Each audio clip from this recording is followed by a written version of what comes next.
Part 3 of Fahrenheit 451 concludes with Montag being accepted by the group of outsiders.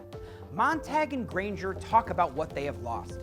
Montag says he doesn't think he will miss Mildred if she dies. He can hardly remember her doing anything of substance in her whole life. Granger talks about his grandfather, a sculptor, who taught him to experience the world with wonder. Then, the war begins and ends in an instant. The city is nuked.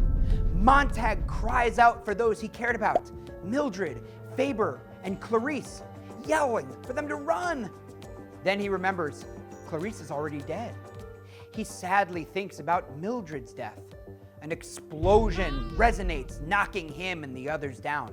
But the group recovers, and Montag tries to remember the section of Ecclesiastes he memorized, and a part of the book of Revelations, the prophetic book that ends the New Testament. Eventually, the wind dies down, and Granger announces that the war is over. The entire city has been leveled. The group lights a fire to cook bacon together. Granger recounts the myth of the phoenix and how it was reborn from its ashes. In silence, the group walks back toward the city to help its survivors and rebuild civilization.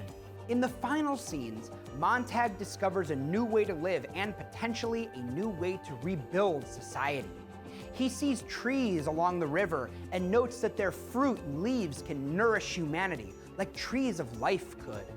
The book lovers offer an alternative to the society they left behind. They form their own social group based on their belief in the necessity of books and the preservation of knowledge itself. Granger's homage to his grandfather offers an alternative also to the way people live in this dystopian society. Now, the destruction of the city through atomic warfare has wiped out this culture with nuclear weapons. This culture has been one focused on repressing individuality, and it was already on a path to destroying itself. Now it finally has. Montag's recollection from Revelation, with its apocalyptic visions, underscores this point. Destruction also provides opportunity for book lovers to rebuild civilization. The novel ends on a hopeful note. Granger's story of the Phoenix suggests that destruction offers the possibility of rebirth.